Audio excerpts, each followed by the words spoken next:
Si te rompes un brazo, la radiografía es binaria. Hay una línea blanca dentada. El médico la señala con el bolígrafo y te dice, mira, ahí está la fractura. Exacto, es limpio. O sea, es algo visible. Eso es. Y reconfortante. Nos encanta que los problemas se puedan categorizar y sobre todo resolver con una escayola. Pero ¿qué pasa cuando la crisis no es física, sino vital? Cuando entras en el terreno del sufrimiento humano, de la escasez o del fracaso existencial. Ahí esa máquina de rayos X se estropea por completo, ¿verdad? Nos encontramos ante un panorama de diagnóstico vital que es francamente turbio. Sí, es la definición absoluta de aguas pantanosas. Tratar de encontrarle un sentido objetivo a la adversidad profunda, nunca es una ciencia exacta, por mucho que nos empeñemos. Y precisamente por eso estamos hoy aquí. Bienvenidos a El Debate. Este es nuestro espacio de intercambio intelectual donde exploramos las múltiples perspectivas de los textos y materiales que moldean nuestro pensamiento contemporáneo. ¡Hola a todos! Hoy tenemos sobre la mesa un material fascinante. Se trata de un guión visual y narrativo titulado El secreto del desierto. Es una pieza diseñada puramente para plataformas digitales y reinterpreta la figura bíblica del desierto basándose en el libro del Éxodo y en la etimología hebrea. Un texto muy particular, desde luego. Tela con el texto. Mucho. Y la tensión central que vamos a desgranar hoy es esta. ¿Representa este guión una traducción profunda, válida y necesaria de una antigua sabiduría teológica para el cerebro del individuo moderno? O, por el contrario, estamos ante una reducción estética que mercantiliza y suaviza una experiencia existencial complejísima a través de técnicas de autoayuda y estímulos visuales de redes sociales? Uf, esa es la pregunta del millón. Porque, el contraste entre el mensaje y el envoltorio es francamente brutal. Totalmente. Para dejar claras nuestras posiciones desde el principio, yo sostengo que este texto logra una adaptación psicológica y lingüística brillante.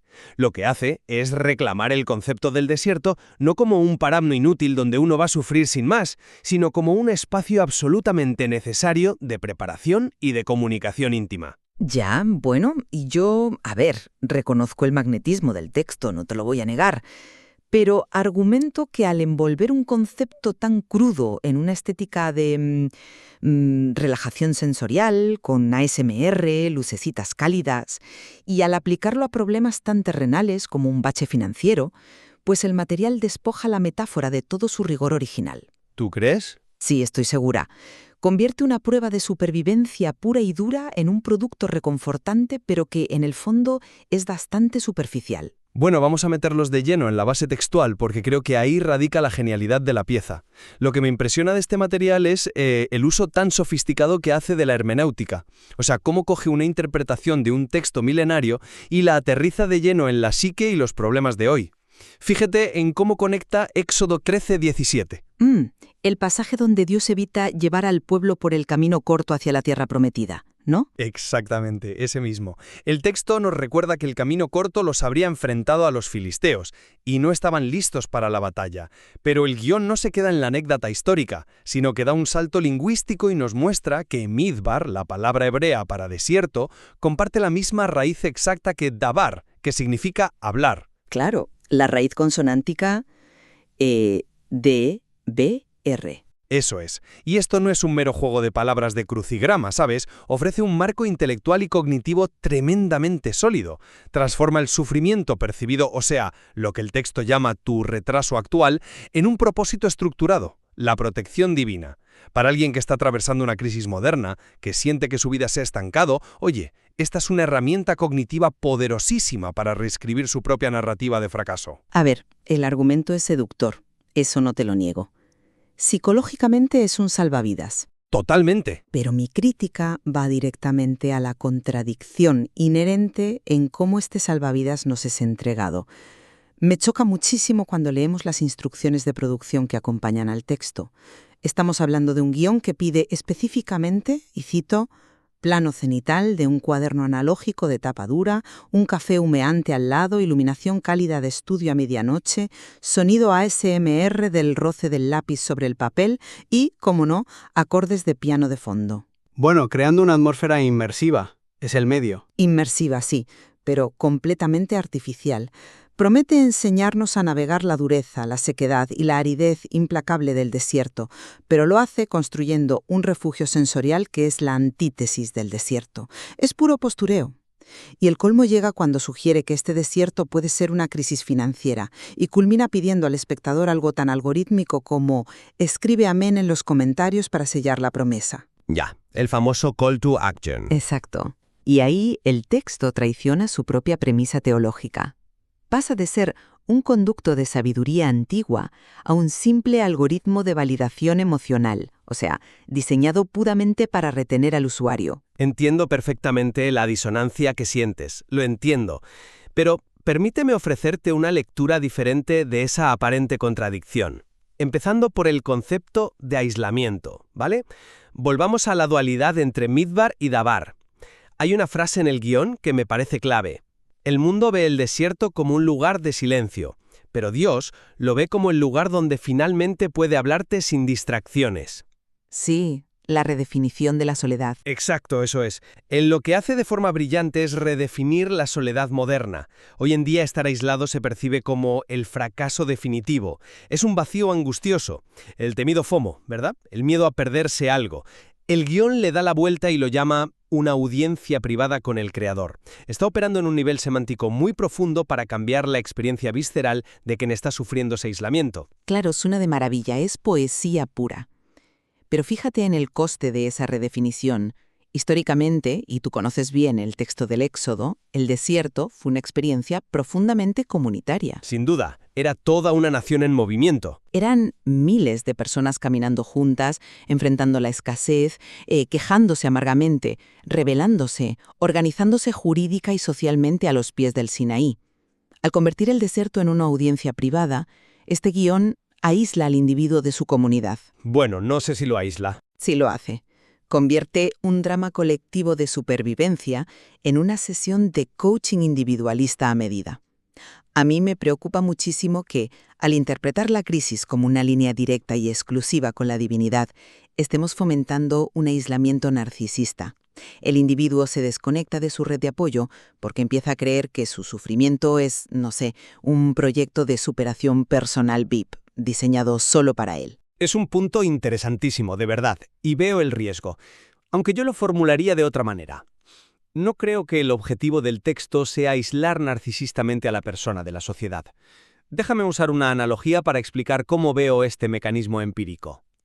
Pensemos en el aislamiento acústico de un estudio de grabación profesional. ¿Vale? ¿Te sigo? Cuando un músico entra en la cabina vocálica y cierra esa puerta pesadísima, hermética, de repente se elimina todo el ruido de la calle, el claxon de los coches e incluso las conversaciones de los productores en la sala contigua. El músico se queda completamente solo. Pero no está cometiendo un acto de egoísmo ni de aislamiento narcisista, ¿verdad? No, claro. Ese aislamiento es el requisito técnico previo indispensable para poder afinar el instrumento con precisión quirúrgica y grabar una pista limpia. El guión sugiere que el desierto vital opera exactamente bajo la misma ley física. Silencia el ruido externo, las demandas sociales incesantes y las distracciones superficiales, pues para que la voz interna, o la voz divina, pueda resonar y ser descifrada con nitidez. Ahí tengo que discrepar frontalmente contigo. La analogía del estudio de grabación, aunque, es muy elegante, da en el clavo de lo que me molesta del texto. Un estudio de grabación es un entorno absolutamente controlado, acolchado, seguro, climatizado. El desierto real, y especialmente el desierto teológico del Éxodo del que bebe el texto, es letal. Bueno, claro. Te mata de sed. Hay escorpiones, te desorientas y mueres.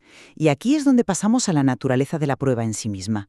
El guión afirma alegremente, y cito, «Tu retraso actual no es abandono, es protección divina». Sí, basado en el texto de que no estaban listos para la guerra. Exacto. Pero luego lo aplica explícitamente a un desierto financiero. Y ojo aquí. Cuando le dices a una persona que no puede pagar la hipoteca a final de mes o que lleva 2 años en el paro que su escasez es protección divina, estamos cruzando una línea muy peligrosa hacia la positividad tóxica. Sugiere que cualquier desgracia material es en el fondo un plan divino encubierto y maravilloso. Es un determinismo pasivo que invalida la tragedia real de la pobreza o de la falta de oportunidades. A ver, entiendo la cautela, de verdad, pero no estoy de acuerdo en que sea positividad tóxica por una razón fundamental sobre cómo funciona nuestro cerebro. Creo que estás ignorando el anclaje de resiliencia que el propio guión establece. El guión no se inventa la idea de la protección como un parche feliz. El camino corto hacia la tierra prometida los habría enfrentado a un ejército profesional que los habría masacrado. El texto no está negando que no llegar a fin de mes sea doloroso y duro. O sea, no te dice, alégrate de no tener dinero, sonríe. Ya, pero le llama preparación. Porque ofrece una reestructuración cognitiva, lo que en psicología llamamos un reframing. La positividad tóxica exige que estés feliz todo el tiempo, que niegues el dolor y bloquees las emociones negativas. Esto no hace eso. Esto es resiliencia pragmática. Te enseña el mecanismo del cómo extraer utilidad de una situación que de otro modo pues te destruiría psicológicamente. Si crees que tu ruina financiera es un castigo ciego del universo, te paralizas por la vergüenza. El cortisol se dispara y tu corteza prefrontal, la que toma decisiones racionales, se apaga. Ajá. Pero si logras enmarcar ese retraso como un proceso de preparación temporal, recuperas la agencia. Ya que estás en la arena, sufriendo, busca la lección de supervivencia en lugar de sucumbir al victimismo. No mires la arena, busca la voz. Esa es la línea exacta del guión que, mira, me pone los pelos de punta. ¿Sabes qué pasa si estás en un desierto real y dejas de mirar la arena para mirar al cielo buscando voces? Que te tropiezas con una duna, te rompes el tobillo o te muerde una víbora. Negar las condiciones materiales de tu crisis es alienante. Al espiritualizar un problema concreto y material como un desierto financiero, anestesias la capacidad de respuesta de la persona. ¿Pero por qué dices que la anestesias? No lo veo. Pues porque en lugar de buscar un asesoramiento laboral urgente, reciclarse profesionalmente o incluso cuestionar el sistema económico que lo ha dejado en la ruina, el individuo se sienta pasivamente en su habitación a esperar que la preparación termine. Se romantiza la carencia, ¿sabes? Se le otorga un barniz místico a lo que, francamente, simplemente es un problema de flujo de caja o de mala suerte. Confieso que me cuesta ver ese nivel de pasividad en el texto. Al quitarle el peso del castigo a la situación, reduces la carga de culpa. Y ojo, la culpa paraliza mucho más que cualquier espiritualidad. Sentir que estás en un campo de entrenamiento no te hace sentarte a esperar. Un soldado en preparación entrena más duro. Le das a la mente un marco donde el sufrimiento tiene un objetivo claro y, lo más importante, una fecha de caducidad. Ya. Hablas de romantizar la carencia y creo que ahí das en el clavo si nos fijamos en cómo está fabricado este contenido, porque me gustaría llevar esta idea de la romantización directamente al medio físico y audiovisual que el guión exige, porque aquí es donde mi crítica hace aguas el argumento de la dureza que defiendes. Si el mensaje es verdaderamente sobre la resiliencia brutal en medio de la adversidad cruda, hablemos de esos tips de grabación que trae el documento. Ah, los que mencionabas antes del estudio a medianoche. Sí, porque son muy reveladores. El guión exige, textualmente, generar sonido ASMR con el roce del lápiz para, cito, generar mucha calma y retención del usuario. Pide iluminación cálida, lateral, para crear sombras muy suaves. Hay una ironía profunda y mordaz en la línea que dice, no dejes que el paisaje te engañe, mientras el propio creador del contenido se está esforzando minuciosamente en construir un paisaje visual falso, ultra estilizado y milimetrado. El medio destruye el mensaje por completo. No se puede enseñar la lección implacable de la supervivencia en el desierto desde la absoluta comodidad visual de una cafetería estética de diseño. Estás esterilizando el desierto, quitándole la arena, el sol abrasador y poniéndole aire acondicionado. Vale, planteas una dicotomía que sinceramente creo que parte de una premisa falsa. ¿Acaso la transmisión profunda de ideas complejas sobre el sufrimiento requiere que inflijamos incomodidad sensorial al receptor en el mismo momento en que le damos el mensaje? Hombre, incomodidad no, evidentemente, pero sí un mínimo de coherencia estética con lo que estás predicando. Pero es que la coherencia no tiene por qué ser mimética. O sea, no tienes que tirar arena a los ojos del espectador para hablarle del desierto. El uso de la ASMR, de la luz cálida, del cuaderno de cuero, no es una hipocresía del autor, es una decisión biológica y pedagógica absolutamente deliberada. Vamos a explicar cómo funciona esto, ¿vale? Pensemos en cómo procesa la información el cerebro de una persona que está atravesando esa crisis profunda. Suelen estar al límite. Están al límite. Su sistema nervioso simpático está hiperactivado, su amígdala está gritando peligro, porque no tienen para pagar el alquiler. Están en puro modo de lucha, huida o parálisis. Si a esa persona le presentas una verdad existencial dura, de una manera abrupta, fría o visualmente agresiva, la mente simplemente levanta un muro y rechaza el mensaje. No puede procesarlo. ¿Qué hace la ASMR? Ese sonido específico de fricción suave, los susurros, la luz tenue, biológicamente hackean nuestro sistema nervioso parasimpático. Imitan señales de seguridad ancestrales como estar cerca de un fuego en una cueva. Físicamente obligan al cuerpo a salir del modo huida. Ya bajan la frecuencia cardíaca y todo eso. Exacto, bajan la frecuencia cardíaca. Y ese medio sensorial tranquilo es exactamente el vehículo empírico que permite que una mente ansiosa baje sus defensas lo suficiente para asimilar un concepto tan duro como que su sufrimiento actual tiene un propósito que aún no puede ver. El mundo de hoy, la sociedad ruidosa en la que vivimos, es el desierto letal. Este vídeo es el oasis que les permite beber agua para seguir caminando. Vale, a ver. Entiendo perfectamente la neurología detrás de bajar las defensas cognitivas. Lo compro. Pero cuando utilizas esas tácticas de retención algorítmica como el ASMR y luego tienes el valor de cerrar el vídeo diciendo «escribe amén en los comentarios» y comparte este reel con alguien que esté en el desierto, pues se cae el telón. Ahí estás revelando la verdadera naturaleza del artefacto. Ya no es una herramienta pedagógica compasiva para el alma herida. Es un producto de consumo digital de manual diseñado por y para el algoritmo. Está calibrado para hackear la dopamina del espectador y maximizar el engagement del canal. El creador literalmente firma como estilo libre. Bueno, es un creador de contenido, sí. Juega con las reglas de la plataforma. Tiene que sobrevivir ahí. Pero es que el problema de empaquetar una teología tan compleja como el Éxodo en formato ASMR no es solo que baje las defensas, es que anestesia la voluntad. Transforma una confrontación existencial enorme, la de chocar con el límite humano, en una experiencia de consumo pasivo de microvídeos. Seamos honestos, todos hemos estado ahí. Son las 2 de la mañana, no puedes dormir por la ansiedad, te pones a hacer doom scrolling en la cama. Te sale este vídeo. La luz cálida te relaja, el sonido del lápiz te da un pequeño masaje cerebral. Escribes amén porque te pide poca fricción. Sientes un alivio químico temporal inducido por el piano suave y a los 3 segundos sigues haciendo scroll a un vídeo de recetas de cocina o de gatitos. El espectador no ha atravesado ningún desierto, no ha habido transformación real. Solo ha consumido la estética del desierto, como quien se toma un ibuprofeno emocional. Vaya, admito que la imagen del doom scrolling a las 2 de la mañana es dolorosamente real y muy acertada. Y sí, pedir el amén rompe un poco esa intimidad casi monástica de la que hablábamos, pero aún así, no descartaría tan rápido el impacto real y residual de esa experiencia. El hecho de que sea un producto digital diseñado para el engagement no borra el peso semántico del mensaje etimológico sobre midbar y dabar. Ya, pero lo diluye en un mar de dopamina barata. Oye, vivimos en una economía de la atención, es la realidad que tenemos. Si quieres lanzarle un salvavidas a alguien que se está ahogando literalmente en el ruido tóxico de las redes sociales, tienes que usar un salvavidas que flote en esas aguas específicas. El formato visual de diario personal, esa vista cenital donde solo ves las manos de alguien escribiendo, crea una intimidad inmediata.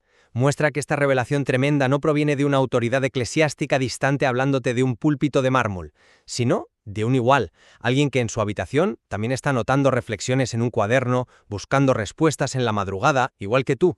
Esta democratización del acceso a la sabiduría antigua me parece un logro brutal. Democratización sí, pero, a ver, la democratización es valiosísima siempre y cuando no vacíe de significado aquello que democratiza. Y creo que si rascamos un poco, esa es nuestra divergencia fundamental en este análisis. El guión promete explícitamente lo siguiente: lo que él está construyendo en ti ahora brillará en tu tierra prometida. Ahí está aplicando con calzador una estructura de narrativa de éxito lineal hipercapitalista a la experiencia espiritual. Estás en el bache ahora, sí, sufriendo, pero te garantizo que la tierra prometida viene, vas a salir victorioso y vas a brillar, probablemente con éxito financiero o personal visible. Claro, como una inversión a futuro. Exacto. El desierto se convierte en una indulción. Si sufres ahora, cobrarás los dividendos en la tierra prometida. Esa garantía de éxito material o de alivio emocional post-sufrimiento es muy moderna, muy occidental y encaja a la perfección con la lógica comercial de las redes sociales. Pero el desierto histórico no garantizaba que tú individualmente vieras la tierra prometida. De hecho, toda una generación se quedó en el desierto en el relato del Éxodo. Ese es un matiz teológico fascinante y muy agudo, la verdad, y nos lleva a un punto donde podemos empezar a perfilar y recoger nuestras posturas. Para mí, a pesar de los peajes estéticos que debe pagar al algoritmo, este material sigue siendo un ejemplo extraordinario, casi un caso de estudio, de traducción cultural. Logra tomar conceptos lingüísticos profundos del hebreo antiguo, dinámicas de comportamiento del libro del Éxodo y los empaqueta en un formato estético que resuena de forma innegable con el sistema nervioso y la necesidad psicológica contemporánea. Esa necesidad perentoria de encontrar un significado estructurado en medio del caos, redefinir la demora y el retraso no como un castigo divino o un fracaso absoluto, sino como una cámara insonorizada de preparación. Jolines, proporciona un mapa de ruta mental que es indispensable para sobrevivir a las crisis de hoy en día. Lo entiendo. Y respeto la utilidad clínica que le ves, de verdad. Pero yo mantengo mi postura de que esa traducción exige un precio demasiado alto. Reconozco que la premisa etimológica entre el desierto y la palabra, entre Midbar y Dabar, es intelectualmente deliciosa. Es un hallazgo precioso. Pero el envoltorio comercial termina traicionándola. Al utilizar el ASMR como sedante, las luces cálidas para imitar un refugio y la táctica de exprimir el amén del usuario para alimentar al algoritmo, el texto domestica y castra una narrativa histórica que era de supervivencia cruda. Esteriliza el desierto, le quita las espinas y lo convierte en un consumible digital reconfortante. En el fondo, es un parche rápido para la ansiedad de las 2 de la mañana que te esquiva el trabajo pesado, lento y doloroso que requiere un verdadero crecimiento existencial. Bueno, lo que es absolutamente indudable, y creo que en esto los dos estamos completamente de acuerdo, es que el éxito viral y el diseño tan meditado de este guión revelan algo inmenso sobre nosotros, la desesperada necesidad del ser humano moderno por dotar de sentido a sus propios desiertos personales. Buscamos cualquier marco, ya sea en un libro milenario o en un reel de Instagram, que nos explique por qué sufrimos. Totalmente. Esa sed de significado es el motor de todo este fenómeno. Sin esa sed, el vídeo pasaría totalmente desapercibido. Y esto nos deja con una reflexión final de una capa mucho más profunda para que cada uno se la lleve a casa. Es fascinante analizar cómo los formatos en los que consumimos sabiduría alteran irremediablemente la naturaleza de esa misma sabiduría. Si la estética digital facilita que un joven moderno acceda a la fe y a la resiliencia, o si por el contrario la comodifica de forma irreversible, es un debate apasionante en la intersección pura entre psicología, diseño de producto y teología. Volviendo a nuestra imagen del principio, a veces la radiografía del sufrimiento existencial no arroja una línea limpia. Quizás la luz cálida y artificial de este vídeo de ASMR es la única manera en que algunas personas pueden soportar mirar por un segundo sus propios huesos rotos. O tal vez, como tú adviertes, esa misma luz cálida difumina y embellece tanto la imagen que nos olvidamos de que el hueso hay que encajarlo y sanarlo de verdad. La respuesta definitiva a esa tensión, como siempre, queda en manos de quienes nos escuchan. Si te ha inspirado, dale like y síguenos para ver nuevos contenidos.